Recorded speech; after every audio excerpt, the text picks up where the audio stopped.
Yo, what is good, Knicks Nation? Welcome back to Knicks Media. This is Richie, and this is my second video today talking about the New York Knicks. All these rumors and all these reports are coming out 2 days before the NBA draft. The video I uploaded earlier was all about Jaden Ivey and the Knicks offering 2 first-round picks or even multiple picks and a couple young players in a package to trade up to number 4 to get Jaden Ivey and getting that trade with the Sacramento Kings. But if that trade does not go well, and say the Knicks are not able to secure that package with the Sacramento Kings and they're not able to get Jaden Ivey, unfortunately, what if they go this route and they go out there and be aggressive in their pursuit of Jalen Brunson? So according to a report from Bleacher Report, Jake Fischer reported that the New York Knicks are looking to trim roughly $25 million from their payroll to pave the way for a run at pending unrestricted free agent point guard Jalen Brunson. So I want to give you guys my thoughts of this report. If the Knicks are not able to get Jaden Ivey, who's my #1 priority, that's what I prefer over any of the other situations.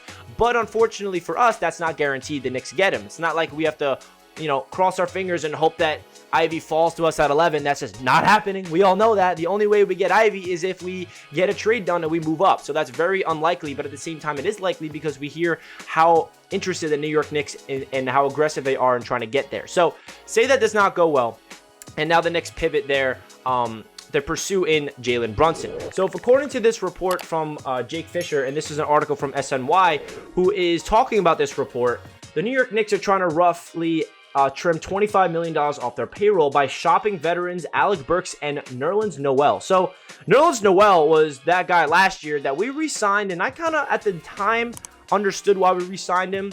If you guys remember the season where we went to the playoffs 2 seasons ago, it's crazy, right? Think about that. Nerlens Noel was a big reason for that. He was healthy when Mitchell Robinson was injured. He was a rim protector. He had like 2 blocks per game and had a steal per game, and he was a really good player for the Knicks in that run. But then we gave him a 3-year contract, and this past season, Nerlens Noel did absolutely nothing. Could not get on the court. The rookie Jericho Sims was playing over him, and it was just a terrible contract that the Knicks gave Nerlens Noel. There's no sugarcoating it. So now the Knicks are trying to move on from him and shut off cap space. And now Alec Burks is another player the Knicks re-signed last year. They gave him a 3-year deal. So that's another guy that's a veteran on this team that they're trying to ship, and I'm all for it. If the Knicks are able to move on from Alec Burks and Nerlens Noel to shave cap space for a guy on Jalen Brunson who's looking to get the max contract of a 4-year deal, roughly $85 million, then I will consider it. Now, if you think of it this way, I know some people might be a little, worry of overpaying a guy in Jalen Brunson who really just has last year's really good season under his resume in terms of playing really good ball. But then when you see what Brunson did for the Mavericks last year, it was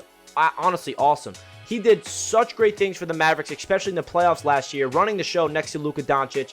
But at the same time, I do feel like the Dallas Mavericks are going to do everything in their power to re-sign Brunson. I feel like they are really making sure that they are constructing their roster. They have enough cap space to afford retaining their 25-year-old unrestricted free agent.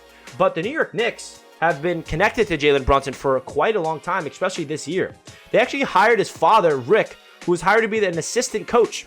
So the New York Knicks hired his father to be on the coaching staff. I don't know if that is a definite connection that the Knicks are going to be all in on Brunson, but there's no denying that the pursuit for him is going to be there, and the Knicks are doing everything they can to get a point guard this offseason. Whether that is in the NBA draft with Ivey, whether that's in unrestricted free agency with Jalen Brunson, or the NBA trade market with other guys, we do not know how they're going to get it, but I would be shocked if the Knicks do not have a new starting point guard coming to you this year next to RJ Barrett and all the other young people. So I really hope that the New York Knicks can get this deal done, but at the same time, I'm a little skeptical. I do love Jalen Brunson's game, but I do feel like giving him the big-time contract after that season last year, we don't really have a lot of options. I feel like the New York Knicks have to make sure that they are aggressive in their pursuit for a point guard. And like I said over and over again in the beginning of this video, guys, Jaden Ivey is my #1 priority.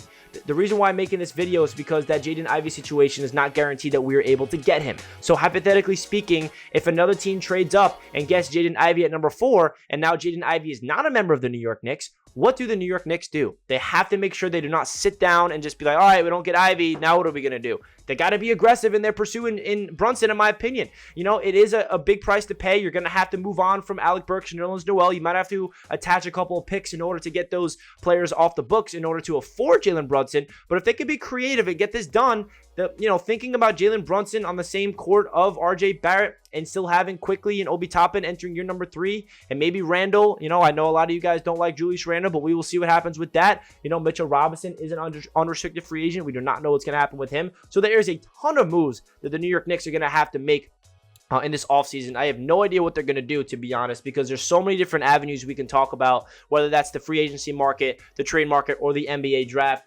We also know that the Knicks are somehow linked to Kyrie Irving. I already made a video on that. I'm not going to give you guys my thoughts of that here on this video. But guys, I really want to hear your thoughts down below in the comments. Do you think it's worth giving Jalen Brunson a contract that is worth $85 million for 4 years and moving on from guys like Alec Burks and Nerlens Noel in order to shave off cap space in order to afford him? Or do you rather the Knicks go somewhere else? Do you think that the Knicks would be smart to invest that much money in a 25-year-old point guard in Jalen Brunson? 4 years, $85 million. I do feel like that is a big time price to pay, and the Knicks are known to be a team that overpays for people that hit the open market, but I don't know. I do like Jalen Brunson's game. I feel like his grittiness would fit in New York. I feel like his play style will fit with Tom Thibodeau, most importantly, but I really want to hear your guys' thoughts down below in the comments. There's a lot of different moves that the Knicks are going to be making. I'm excited to finally make videos about what they actually do instead of talking about all these hypothetical situations. So shout out to everybody that's been tuning into Knicks Media. I appreciate all the support. Like the video if you guys enjoy. Subscribe to the channel if you're new. Let's go Knicks, and I'll catch you guys in the next video. Peace out.